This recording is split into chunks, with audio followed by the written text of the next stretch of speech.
Kesalahan-kesalahan ini seringkali acap kali dikerjakan dengan tidak sengaja atau tanpa disadari oleh para pelaku usaha pemula. Kesalahan pertama, menurut saya ini adalah kesalahan yang paling penting, yang paling berpengaruh bagi perkembangan bisnis.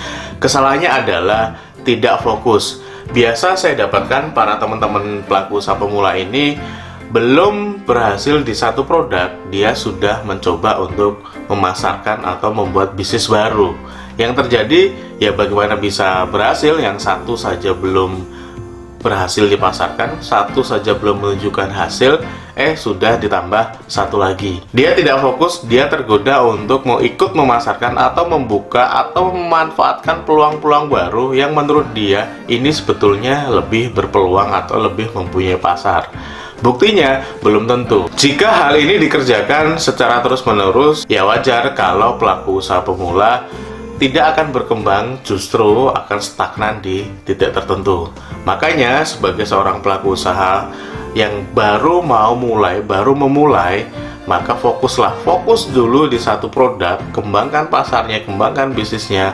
Baru ketika itu sudah berhasil, teman-teman boleh deh untuk membuka atau membuat bisnis yang baru. Namun jika satu saja belum berhasil, saran saya fokus dulu di satu.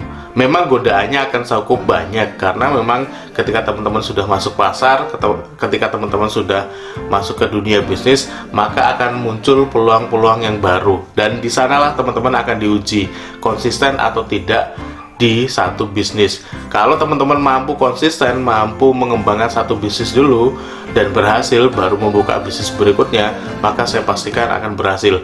Namun jika belum berhasil, jika belum menjadi apa-apa, teman-teman sudah tergoda untuk membuka bisnis yang lain atau menjalankan bisnis yang lain, 2 atau 3 bisnis secara bersamaan, saya pastikan teman-teman akan kesusahan untuk mengembangkannya.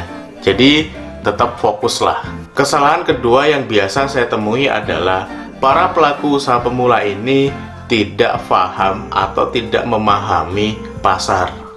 Artinya seperti ini, dia berusaha menciptakan produk yang menurut dia itu bagus, namun pasar belum tentu membutuhkannya. Bagi dia sebetulnya nggak masalah, karena idealisme. Karena saya bisa bikinnya ini, maka produk yang saya bikin ini, dan menurut saya ini adalah produk yang bagus. Namun ketika masuk pasar, mohon maaf, belum tentu pasar menerima.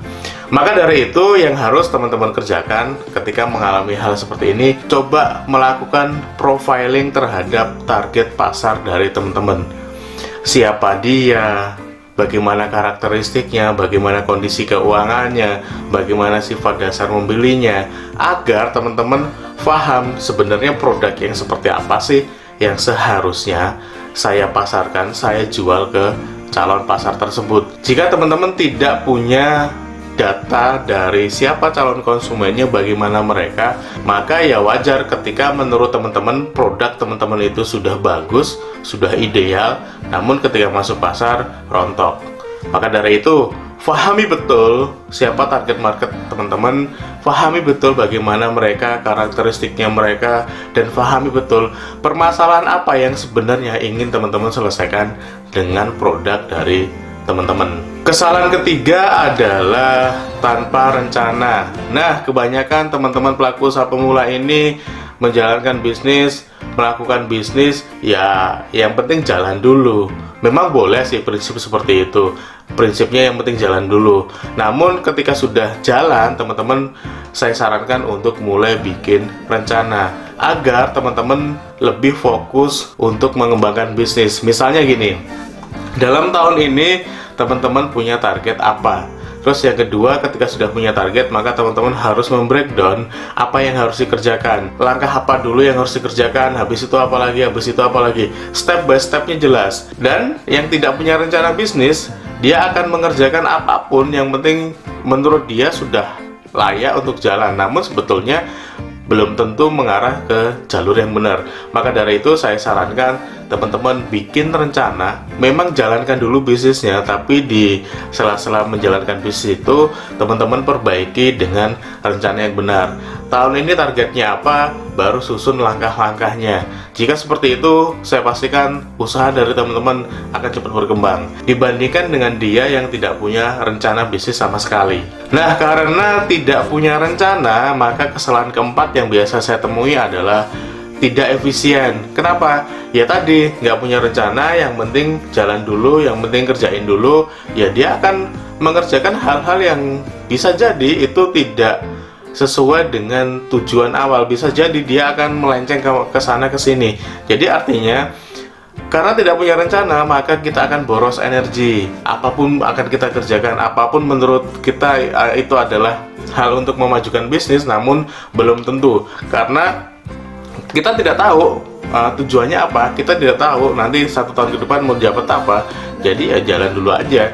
Nah, disitulah energi kita akan terbuang banyak. Disitulah energi kita akan banyak yang menjadi sia-sia. Saran saya agar teman-teman menjadi efisien, menjadi lebih fokus, ya bikin tadi seperti saya katakan, bikin rencana bisnisnya agar langkah teman-teman itu menjadi efisien. Bahwa saya bulan ini harus ngapain, bulan depan apa yang harus saya kerjakan, bulan berikutnya apa lagi, dan sebagainya, sampai mencapai target yang diinginkan di akhir tahun. Menjalankan bisnis tidak ada yang instan. Jadi kalau teman-teman berpikir bahwa dengan membuka bisnis pertama kali langsung dapat duit banyak, maka lupakan itu. Karena apa? Karena bisnis itu juga butuh proses, step by step. Teman-teman harus mulai dari awal sampai ke jenjang yang diinginkan.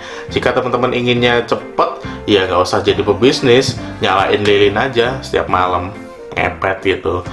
Nggak bercanda, maksud saya ya teman-teman harus enjoy dengan prosesnya. Teman-teman harus menikmati setiap proses dalam bisnis. Tidak ada yang instan, tidak ada yang bisa cepat.